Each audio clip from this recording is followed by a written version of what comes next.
morning. Today I'm going to be reading The Invisible Boy. And this story is by Trudy Ludwig, and it is illustrated by Patrice Barton. The Invisible Boy. What do you think? Is he really invisible? Let's find out. Can you see Brian, the invisible boy?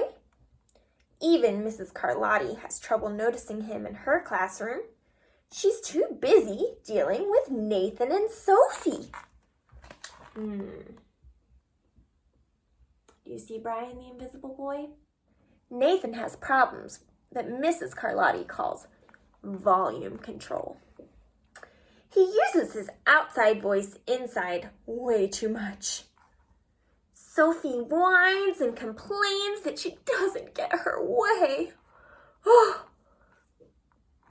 Nathan and Sophie take up a lot of space, but Brian doesn't.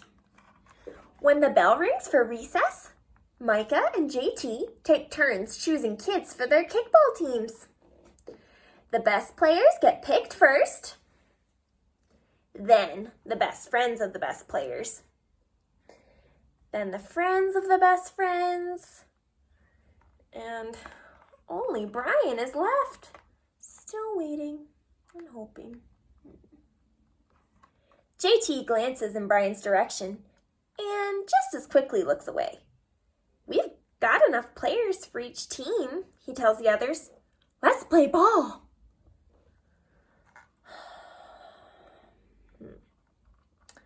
Okay, what happened here?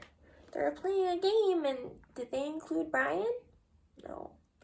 How do you think that makes Brian feel? Do you notice anything about how Brian looks compared with the other kids? In the cafeteria, Madison and her friends talk about her birthday party. The rope swing over the pool was awesome, says JT. Yeah, and so was the water slide, adds Fiona. That was the best pool party ever. I'm so glad you guys had fun, says Madison. Everyone did, except Brian. He wasn't invited. At choosing time, while the other kids played board games and read, Brian sits at his table doing what he loves to do best. Can you guess what it is? He draws fire-breathing dragons, scaling tall buildings. Thank you for toasting my marshmallow. He draws greedy pirates digging for treasure. Crackers? Arg. Yay. He draws space aliens locked in intergalactic battles. I got you now. And superheroes with the power to make friends wherever they go. Hi. Hi, friend. Have a cookie.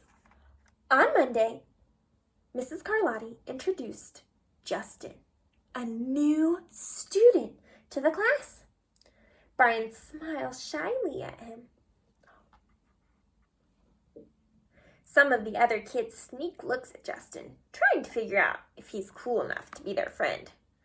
They haven't quite made up their mind yet. Is that how we should choose our friends? What do you think? At lunch, Madison and JT watch Justin eat with chopsticks. What's that? Asks Madison as she points at Justin's food. It's bulgogi. What? Bulgogi. It's Korean barbecued beef. My grandma made it for me. It's really good. Do you want to try some? There's no way I'd eat bulgogi. Oh, is that kind? And the kids laugh. All of them. That is, except Brian. He sits there, wondering which is worse. Being laughed at or feeling invisible. They're both pretty bad. Why do you think Brian's not laughing? Do you think he knows what it feels like to not be treated nicely? The next day, when Justin goes to his cubby to put away his backpack, he notices a piece of paper with his name on it. It says, Justin, I thought the bulgogi looked good. Brian. Yum. Who's this? It's Brian. At morning recess, Brian finds a piece of chalk on the ground and starts drawing away. You're Brian, right? Yeah. Thanks for the note. Do you notice anything different about Brian? Watch him carefully. Hey, Justin, Emilio calls out from the tetherball court. You're up next! Sorry, I gotta go, says Justin. By the way, that's a really cool drawing, he adds before taking off. Look at what Brian's drawing. Back in class, Mrs. Carlotti asked the kids to team up in 2s or 3s for a special project. The kids scurry around the room to pair off. Brian heads towards Justin. I'm already with Justin, says Emilio. Find someone else. Is that kind? Brian looks at the floor, wishing he could draw a hole right there to swallow him up. Yeah, doesn't make someone feel good. But Justin said, Mrs. Carlotti said we can have up to 3 people in our group. We're only 2. Come on, Emilio. Let him work with us. Okay, I guess, says Emilio.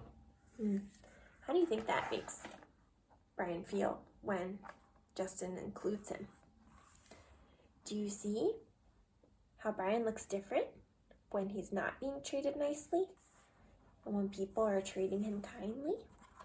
Mrs. Carlotti gives the class directions for the project. Your assignment is to work together to write a story about what you see in this photograph. Use your imagination and have fun. Whoa, cool, says Emilio. What kind of people do you think live in houses like that? I don't know, but I bet Brian could draw them to go with our story, says Justin. Brian smiles and he takes out his lucky pen. Look at Brian. Is he still invisible? Here's Brian, Justin and Emilio hard at work. Look at what they're doing.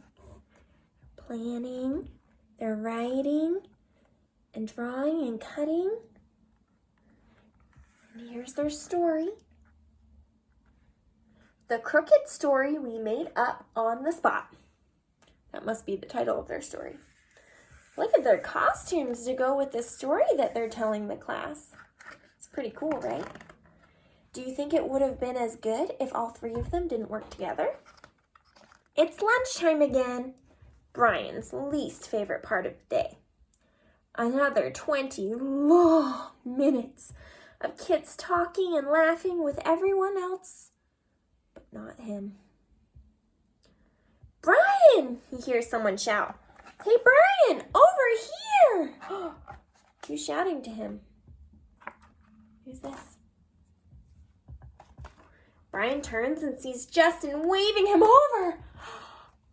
Emilio nods at Brian as he makes room for him at the table. Oh. Cookie? Thanks. Maybe, just maybe, Brian is not so invisible after all. This is one of my favorite stories. I really like how Justin, even though he was the new kid, he knows how important it is to be kind to others. And he made a friend with someone who other people didn't treat very nicely. Because Justin knew that it's important to make everyone feel good. He helped Brian go from feeling invisible to not feeling so invisible anymore. No one wants to feel invisible. Have a great day.